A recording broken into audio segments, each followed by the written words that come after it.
When my family moved to the US from Korea, I began my 8th grade. And instantly, I felt like the other. I didn't speak a word of English. Everyone looked different, sounded different, and I was terrified. With all the best intentions in the world, my dad decided that I needed a perm to help me fit in. See, back then in Korea, perms were not allowed into college. If you showed up to school with a perm, you'd be suspended. So in his mind, this was the American thing to do. Well, what I ended up with was this giant poodle perm. You see, my face is already round and big.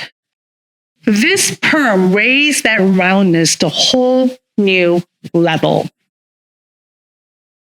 As I sat in that salon chair, watching more curls covering my head, nodding my stomach, I began to cry, and I cried all night. So I shuffled down the hallway at school with this ridiculous hairdo. Everyone else looked so happy with the books tucked under their arms, chatting in their little groups. I barely made eye contact as I walked. I was that kid walking next to the wall, wanting to disappear because I felt so the other. All I wanted to do is rush to the next classroom so I can sit in the back and hide. Invisible in the classroom and ridiculous in the hallway. The other. Now, being the other wasn't something new to me. I was born as a third daughter. That's third daughter in a family that really wanted a son. So when I was born, the basic reaction was, not again. And definitely there was no goo goo gaga. Oh, honey, isn't she so beautiful? None of that. Then my brother was born, of course, 3 years later, our prince. And that was it. Game over. So I grew up being the other. I remember when I was 7 years old, on the first day of first grade, the teacher asked, any questions? And in front of all the parents and all the kids, I raised my hand. Teacher, can you look at me only? 선생님, 나만 보세요. And I was so proud of it too. It's a famous quote that my family and I still joke about, but back then it was not a joke. I was dead serious. I did not want to be the other. I wanted to be seen, heard, and valued.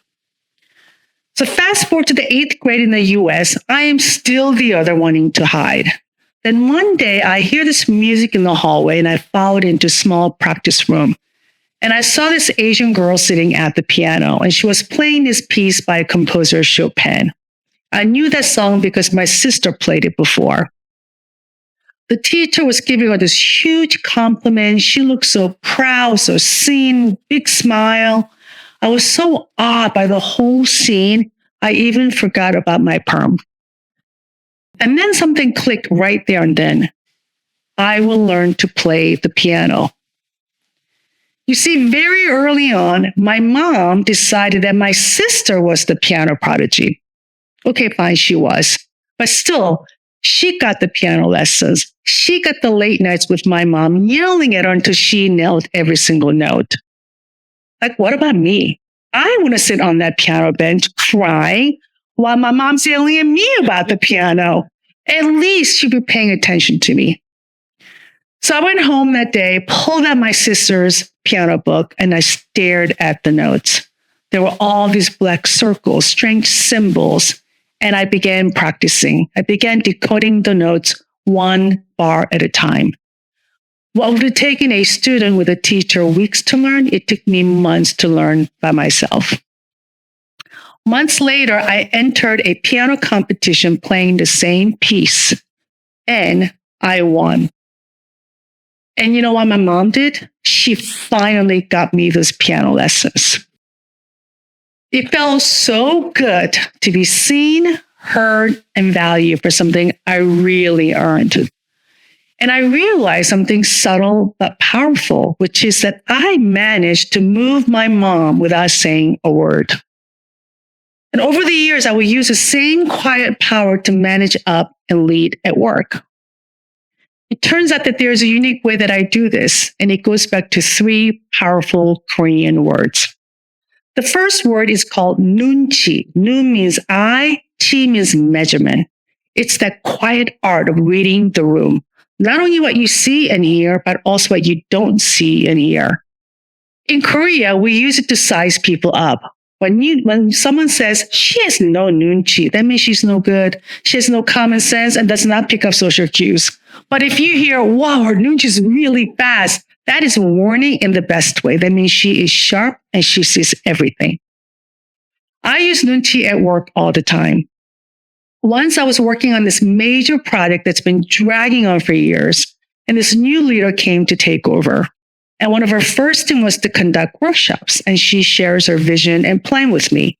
And I'm thinking, I'm not so sure. We might run into some problems because she didn't understand all the politics just yet. So behind the scene, I mapped everything out. Who influences whom, what's important to them, what's not important to them, and why, all the way down to detailed execution plan.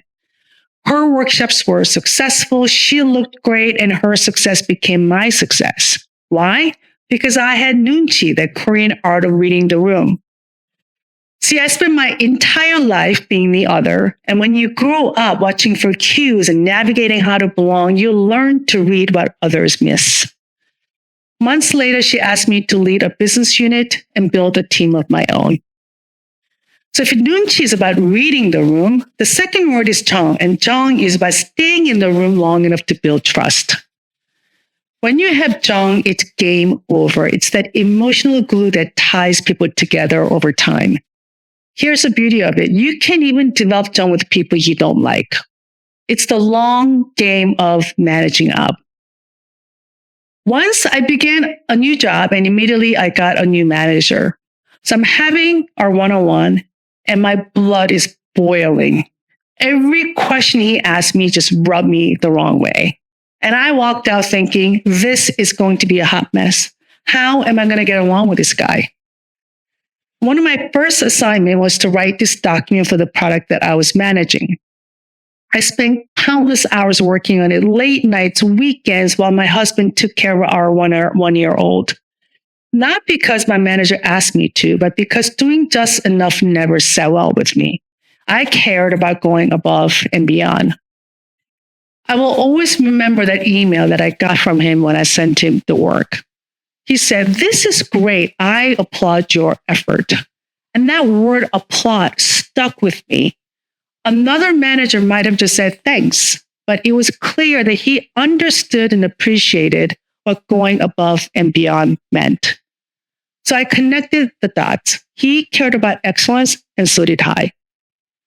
From there, I began to notice more of these connective tissues where our values overlapped. So I decided to build on those connections instead of just wowing him with the deliverables. To help with this, I began treating him like I would treat a friend, open, curious, and interested. And you know what? Things began to shift. The things that used to irritate me stopped triggering me. And eventually he gave me a promotion without me asking for it. He spoke my names in rooms I was not in. And the best part is that he turned out to be one of the best managers that I've had. That is jung. It doesn't just change a relationship, it changes the path forward. See, I spent my entire life being the other, and I learned that leadership is not about authority, it is about building connections. If nunchi is about reading the room and jung is about staying in the room, the third one is han. Han is how you keep going when the room turns against you.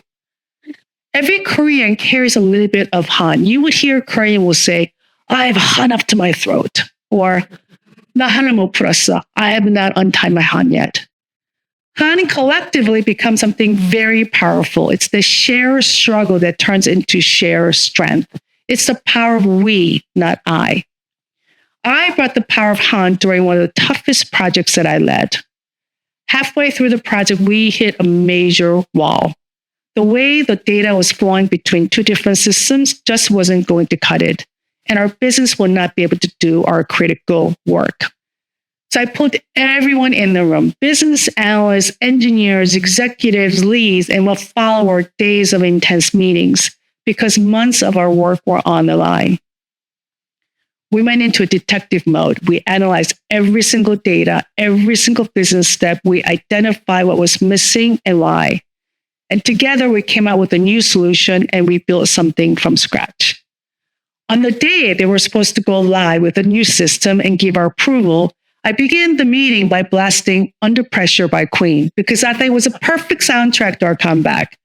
Everyone burst out laughing and we went around and gave our thumbs up. That is Han. It's the shared struggle that turns into shared strength. See, I spent my entire life being the other, and I learned that leadership is not about standing apart. It's about pulling people together. When I was an eighth grade girl with that terrible perm, I thought being the other was something that I had to outgrow. But every chapter of my life proved the opposite.